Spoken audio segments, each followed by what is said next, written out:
my lords, ladies and gentlemen. A very warm welcome to the start of a brand new Transport Fever 2 series, now featuring the newly released DLC, the Deluxe Edition upgrade. Now, for those of you who caught the previous series, you'll know I'm running a bit of a giveaway during the last episode of that series. I'm going to extend it to also include this episode of the new series as well.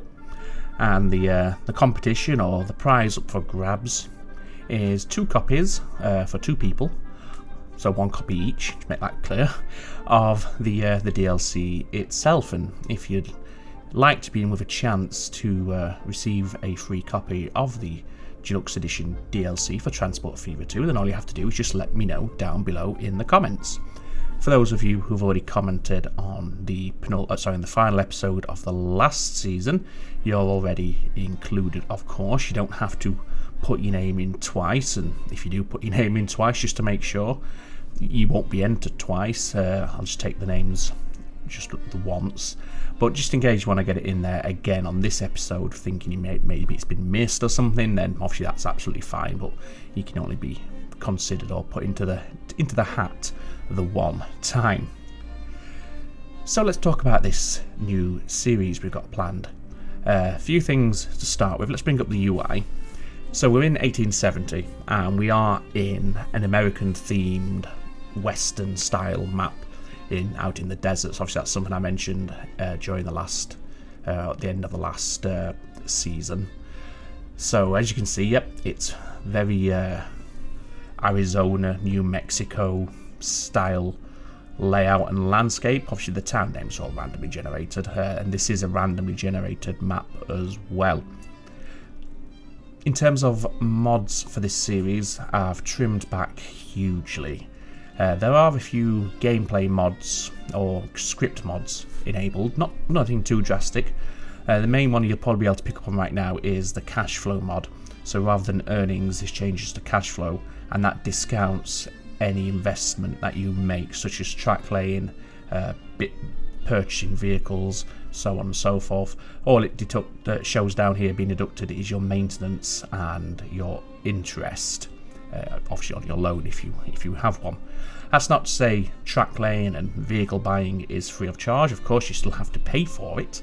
It just doesn't show down here, so it gives you a better, I think, representation of how your company is doing. Because if you just spent 20 million in a one-off purchase for a new locomotive, that doesn't, while it obviously does come out of your bank, it doesn't reflect the profitability of your network. It's a one-off purchase, isn't it? So yeah, we've got the cash flow mod. We also have, let me just think about this, we have the realistic gradient mod for track laying.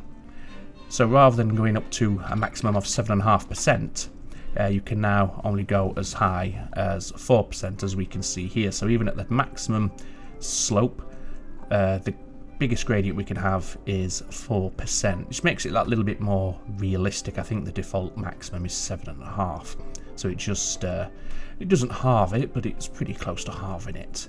So that'll be interesting to play with, especially when we have to try and get up onto these mesas and up the ridges and canyons and the likes, but that's something we'll have to deal with a little bit later on.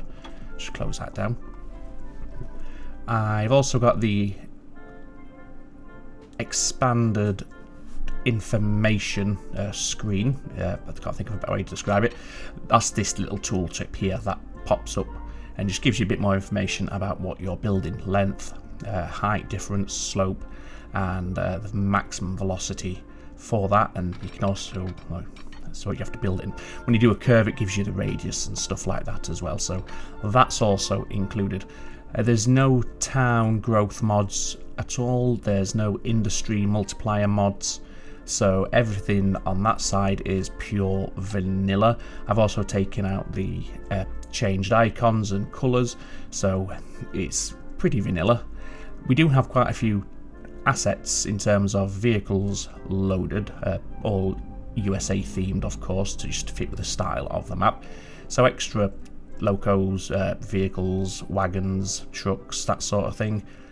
but they are obviously they're just vehicles. There's nothing else to them.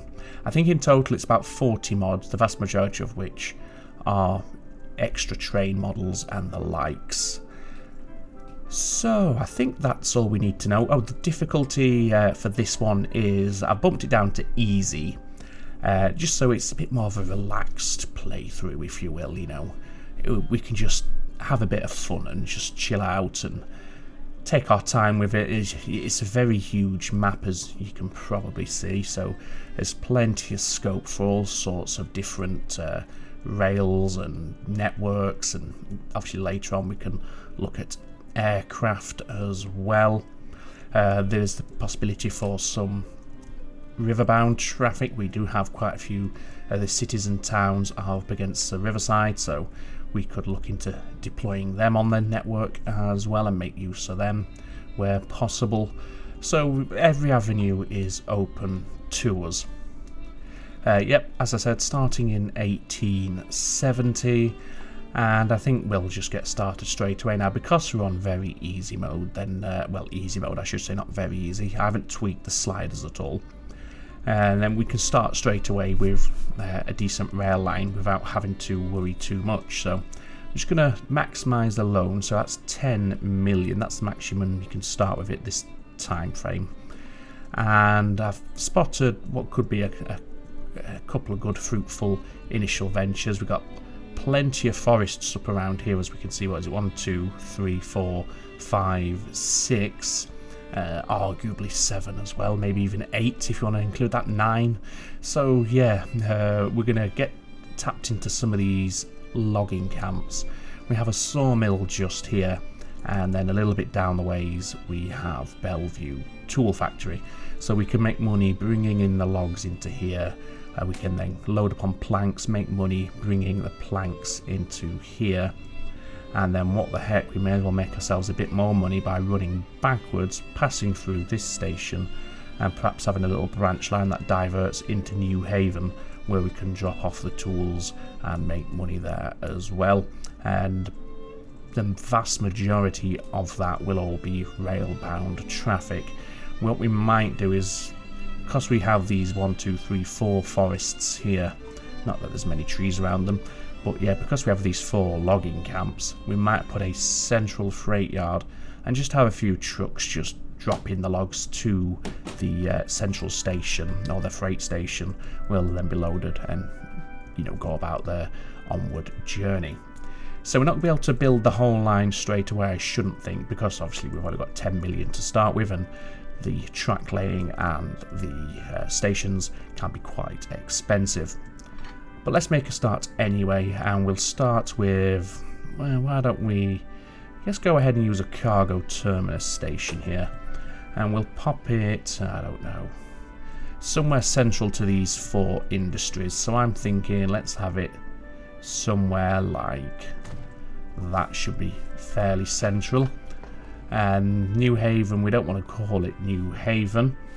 What should we call it? The Logging Exchange. Bit of a weak name. If you think of anything better, do let me know in the comments. Of course, as always, I'm always open to naming suggestions, and I do try and honour them where I possibly can. Right, so let's see here. Can we get a nice straight connection there? Yes, we can.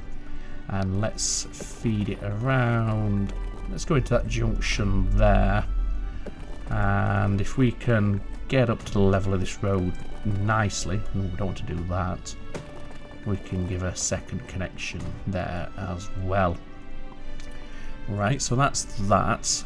I would probably think initially we need to connect that up. If you see, that's not actually connected to the roads there, so let's do something about that. There we go. Yeah, initially we're only going to need to tap into one of these logging camps. We don't need to supply the station from all 4, so we'll just pick the first one, which will be this one right here, and we'll get ourselves a station here. And well, we only want 1 platform here. Let's increase the length though, and let's just pop it on the other side. And if we have that situated there, what we can then do is put a second road access point in there and then connect in either side. Hopefully that slope's not too bad. Yes, that's pretty bad. Want to avoid that really. So let's have it come in a little bit further away. So the slope's still quite severe as we can see, however it's not as sudden as it was initially. It's sloping, but it's sloping over a much greater distance. It looks a bit more normal and natural. And then we'll do the same over here. Bring it in like that. So what we're calling this New Haven transfer. Let's just call it New Haven Woods, shall we? And then what we want over here is a unload point situated by the station front door, and then we can set up a new line from New Haven Woods to Ash Street. And tell you what, should we rename that to logging, what do we call it, logging yard? I don't know. Anyway, something like that. In terms of our colour, let's go with, well, let's make a custom colour, shall we? We want a brown colour for the logs. Let's see, where can we go for that? Somewhere it's a bit brighter, perhaps. Perhaps that there should do. Yep. And that will be our colour scheme for this. And this will be T because we're going to be using road vehicles or trucks, if you will. And this will be New Haven Logging Shunt. Not Shint. New Haven Logging Shunt. Fully loaded. It should be anyway, but what the heck, we'll just tell them just to make doubly certain. And then we want to get ourselves a depot, and we may as well put the depot at the meeting point for all of this, so somewhere around here, perhaps like that. And then we want to buy vehicles. We don't want to keep the date paused or the game paused, so let's keep that running in the background. The American horse-drawn carriage. And let's go for 30 of those. 716,000, that's not too bad. We'll paint them. It looks like it's painted the horse, strangely, but I don't believe it does do that. And we'll assign them on that line.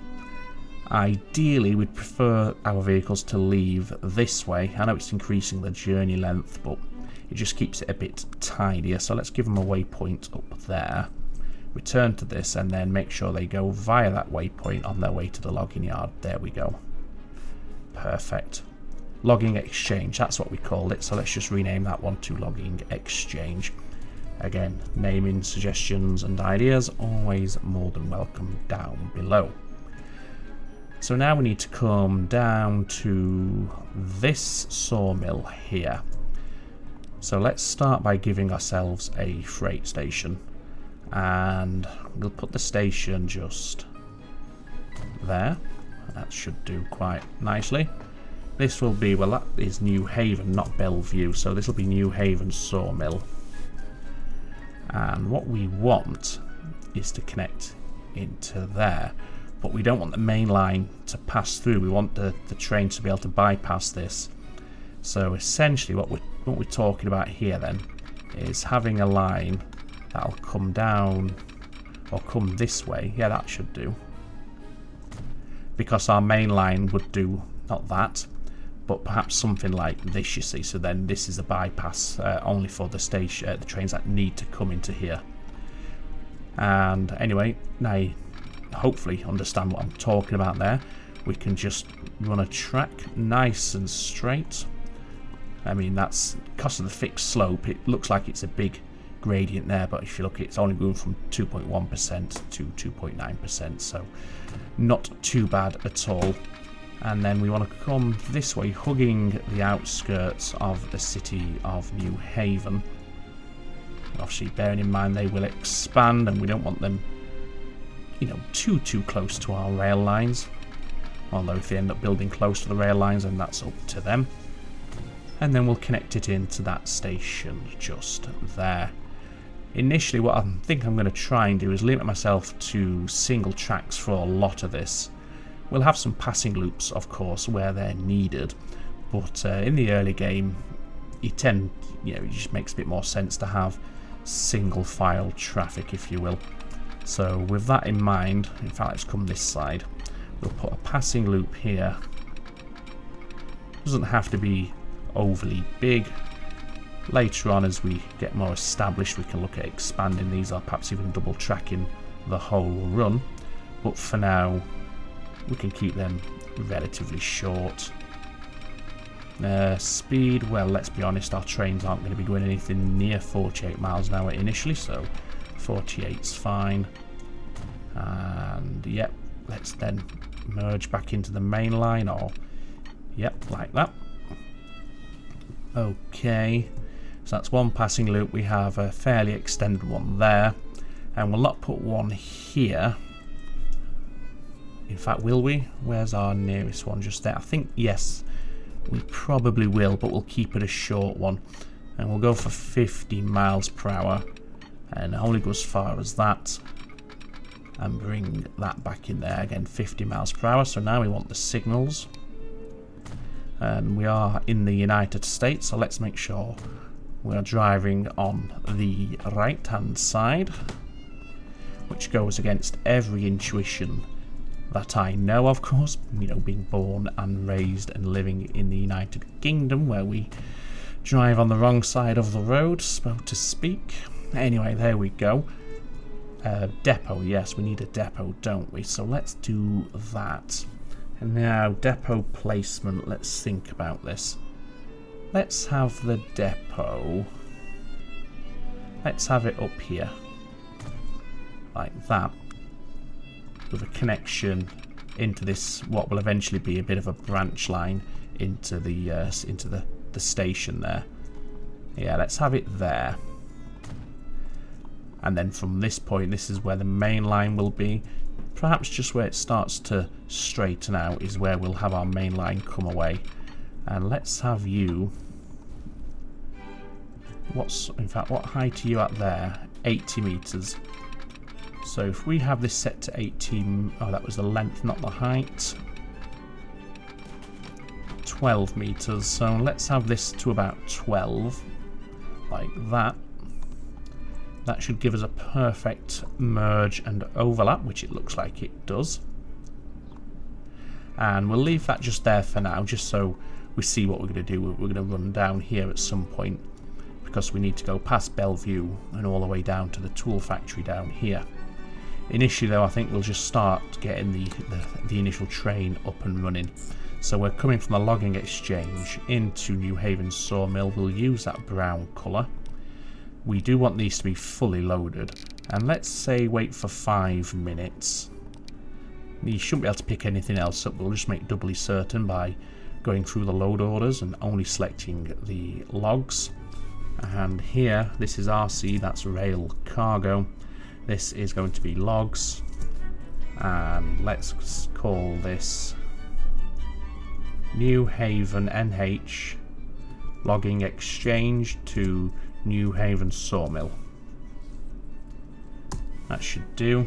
The naming convention may change as we get a little bit further in, but for now that's fine. So, a vehicle then. So locomotives, what do we have? We have the Baldwin 6-wheeler.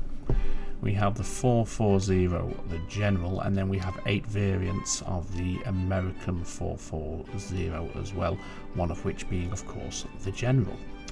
Which do we want to use? Now, I think these are a little bit more powerful down the bottom, as we can see here.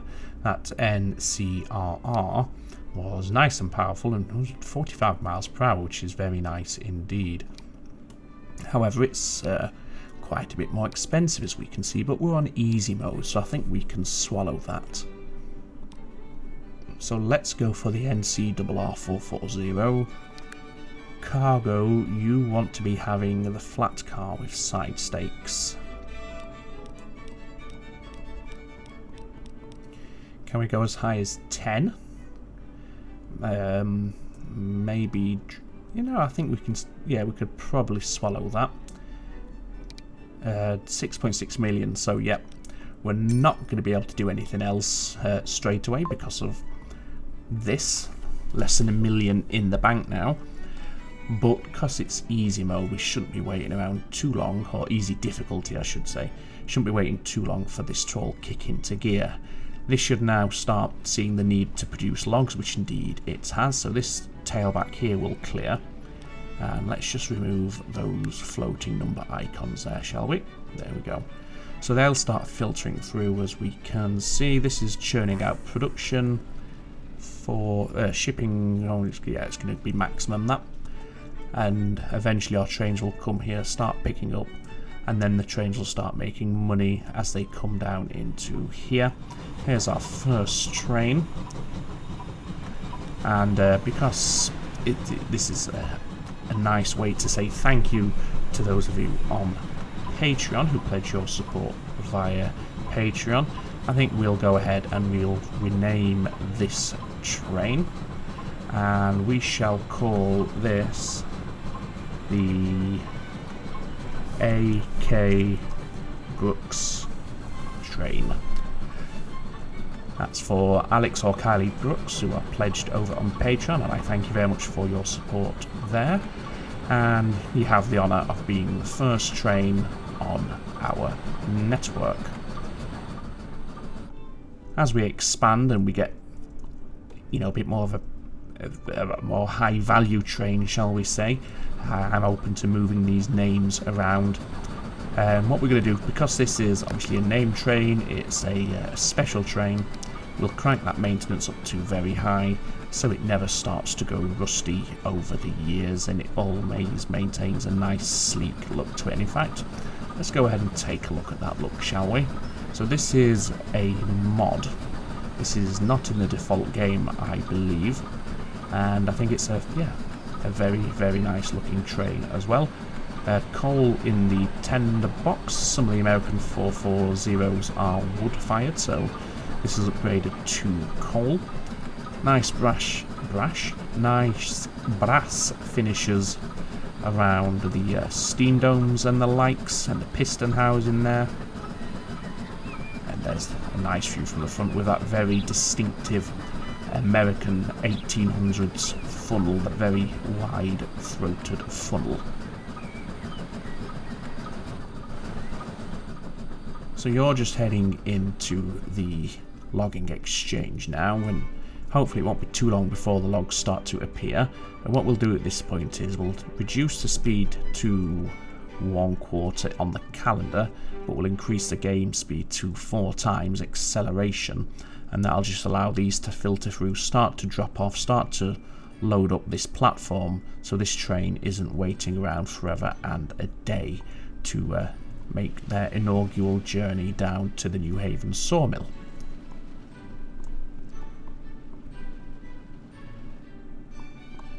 And while they're doing that, let's get down to ground level and sit on this pyramid cone, traffic cone we'll call it. What do we? Oh, that's new.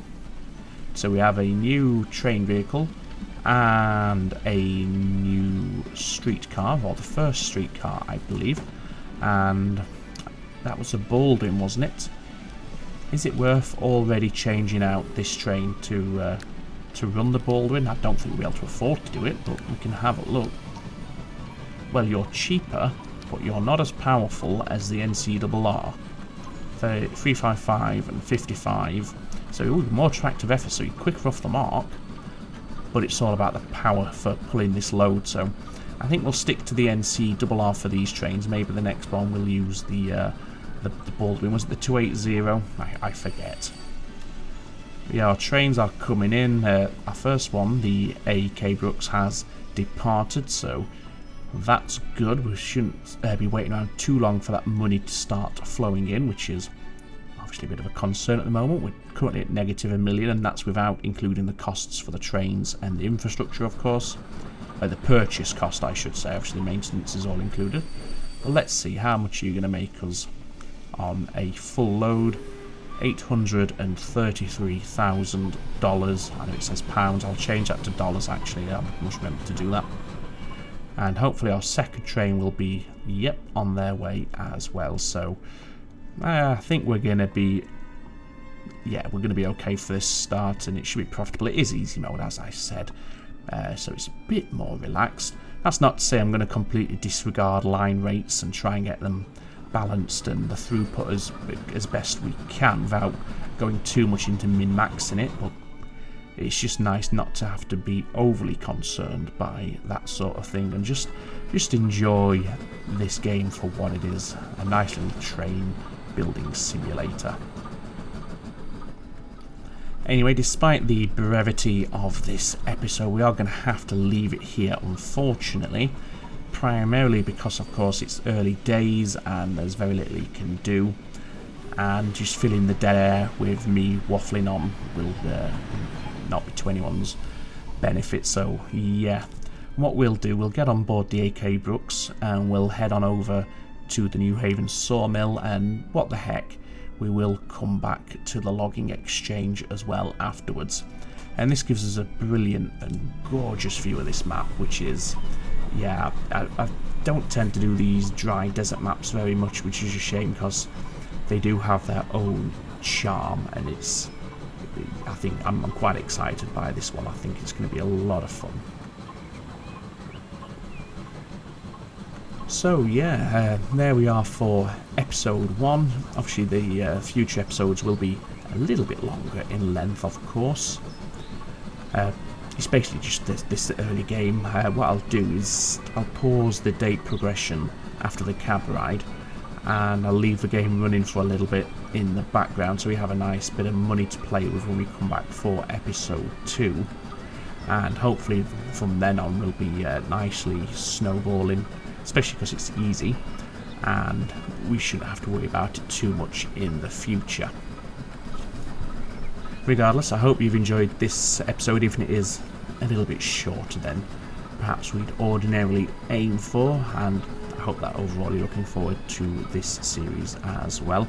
If you have any comments, suggestion, feedback, etc., do let me know down below in the comments. And as I said at the start, if you haven't yet put your name into consideration, into the hat for the chance to win a copy of the DLC, then you can do that down below as well. Just make it clear that that's what you're doing, because obviously I don't want to include people who perhaps already own it and what have you. So yeah, make it clear that you'd like to be considered, and your name will go into the hat. And I'll announce the winner or the winners, because there's going to be 2 of you. The winners in the second episode of this series, which will probably be up by the end of the week. And going forward, we're probably going to be aiming at between 2 to 3 episodes per week, mainly during midweek. The weekends don't work for me because obviously the kids are out of school, it's the weekend and what have you. So yeah, it's basically in and around work and school is when I can get time to record, because trust me, you don't want to listen to them screaming and shouting in the background. Anyway, I've waffled on enough, so all that remains for me to say is, as always, take very good care of yourselves, ladies and gentlemen. It's ta-ta for now.